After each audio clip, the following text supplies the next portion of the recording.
news here on One News Now. I'm Charles Lejano. Labor Secretary Silvestre Bello confirms that the IATF has recommended to increase the country's deployment cap on healthcare workers. Speaking with Radyo 5's Filon, Bello said the task force wants the deployment cap to be raised by 1,500, bringing it up to 6,500.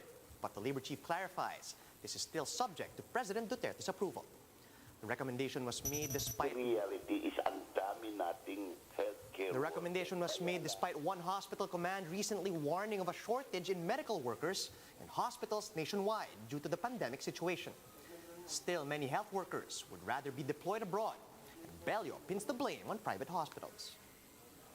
Reality is ang dami nating healthcare workers. Kaya lang, hindi sila nakakapagtrabaho sa medical facilities dahil nandun sila sa DPO, nandyan sila sa kapulisan, kasi hindi maganda ang kanilang benefits in the private sector. Pero as far as the number is concerned, marami tayo. We increase it to another 1,500.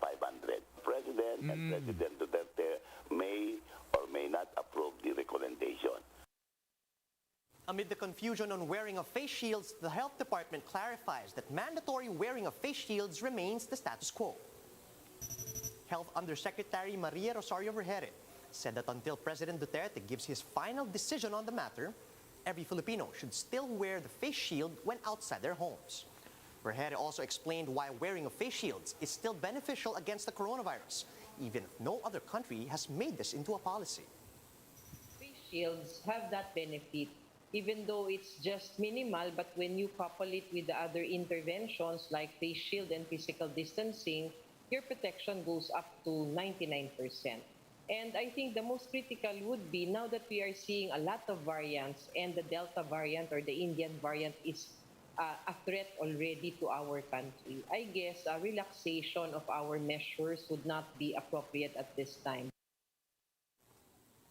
The Octa Research Group, meanwhile, says that wearing face shields does add at least an extra 10% protection against exposure to COVID-19. That's why they remain supportive of the policy. But the group pointed out that the government needs to clear up the issue and remain consistent regarding the rule to avoid confusing the public. So whatever the rule is, it has to be incredibly consistent, right? And the danger now is that no one knows what to do, so no one does anything. Quezon City LGU launches a night vaccination program called Bakuna Night for workers who are unable to visit inoculation sites during work hours. The program will run until Saturday, and the LGU says they will be vaccinating up to 2,000 essential workers per night from 4 p.m. to 9 p.m. Bakuna Nights are not accepting walk-ins and will only accommodate those who have pre-registered. However, slots until Saturday are now full, and Quezon City says they're still open to expanding their Bakuna Night initiative in some other vaccination sites. These are daily wage earners. Sometimes they work on commission. Baka mawalan sila ng kita. Sa hirap ng buhay ngayon, sometimes yung mga tao mas naiisipan pa nila magtrabaho muna bago magpabakuna. So this is an option, an alternative that we're giving workers in Quezon City to be vaccinated.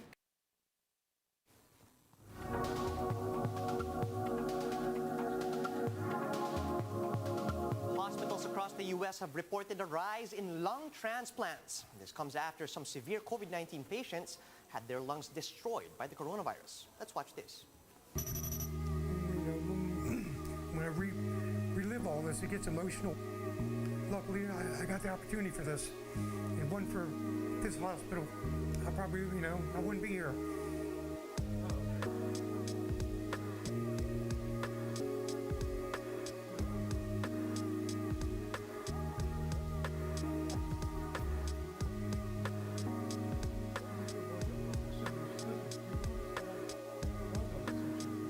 It's tough to do, but it's, it's physically, emotionally draining. But it's an opportunity to live again, and it's there. Hopefully people will be aware that the options are out there to have that done, not just a standard lung transplant, but like for COVID victims.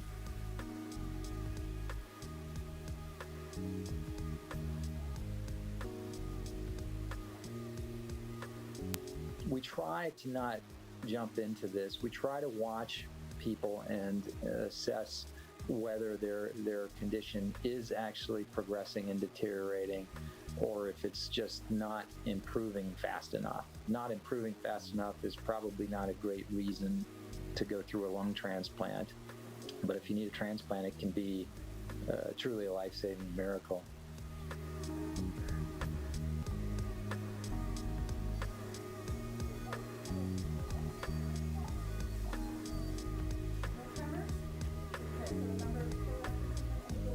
The first criteria that we apply to patients is, are they recovered from COVID?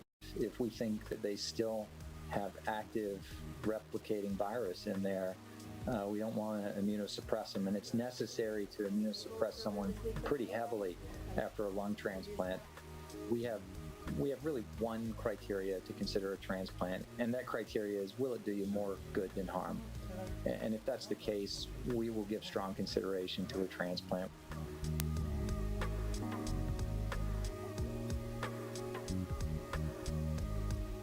My lungs, they were getting ready to probably stop working soon at that point. So it was kind of an emergency thing. I just thank everybody for what they've done for me and give me a second opportunity. Thank God, I'm here now, and I got an opportunity to live again.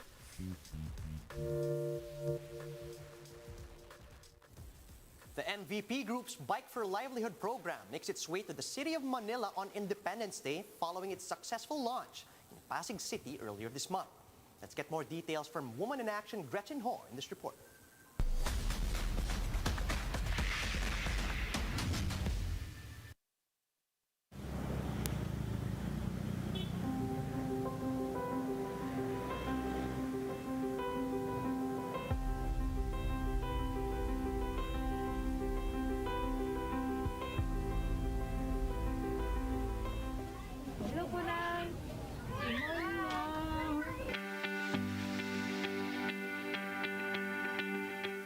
Meet Nanay Jean, one of the mighty women who sweeps the streets of Manila.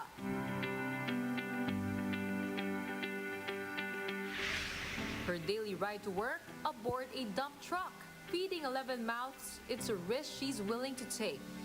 Naalala ko na nakarang taon talaga kasi nakikita talaga kami mag-asawa. Sumakay talaga kami sa sa truck ng basura para makapasok lang. But from this moment on, she's going to have a smooth ride to get the job done.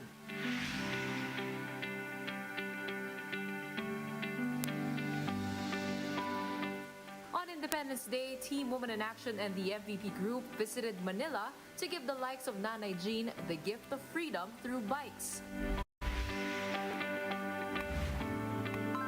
70 street sweepers, traffic enforcers, and construction workers benefited from the Bike for Livelihood program. Pinapangarap ko talaga to, magkaroon ng bike sobra. Kung kailangan, magtitinda ako ng gulay, tapos mag-ano ko sa mga kakumari ko, pupunta ako ng Peaceport, hatid ko sa kanilang bahay isda, ganyan. Together with youth cycling advocates, we gave Bike Safety 101 to first-time riders. Safety manuals and gears, including helmets and vests, were also distributed.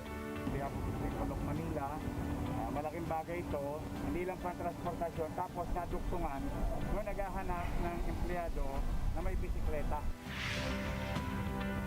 The Bike for Livelihood project will not be possible without the help of Chairman Manny V. Pangilinan, the PLDT Smart Foundation, One Meralco Foundation, Metro Pacific Investments Foundation, and First Pacific Company. It's one of the more creative ways to really help our countrymen really survive this pandemic. And the project goes beyond giving bikes. In the case of Nanay Jean, we personally went to her house in Tondo to give her a special surprise. Meron tayong bagong cellphone.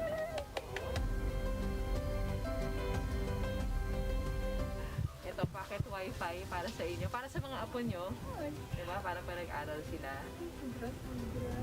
At saka ito, para makatulong po sa inyo sa pagbibilang. Pag gusto nyo magbenta ng loan, pwede ito. Salamat talaga. Salamat sa inyo. Kayo ang ginawa ni Lord sa pimento ng bigay talaga. Tagal pala sa pinangarap na magkaroon ng cellphone talaga. Just like the feeling of riding a bicycle, freedom can be found in helping each other rise in times of crisis. Gretchen Ho, We Are One News.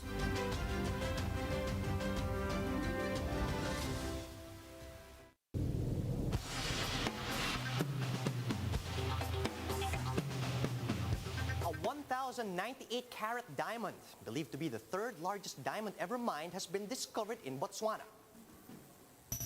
The stone was presented to President Mokwaiti Masisi on Wednesday by the Botswana Diamond Company.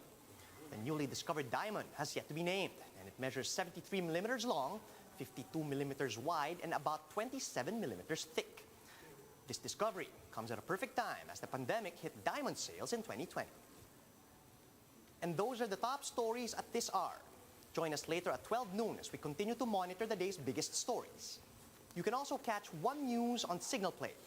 Register for a free account at www.signalplay.com so you can stream One News live anytime, anywhere. I'm Charles Lejano.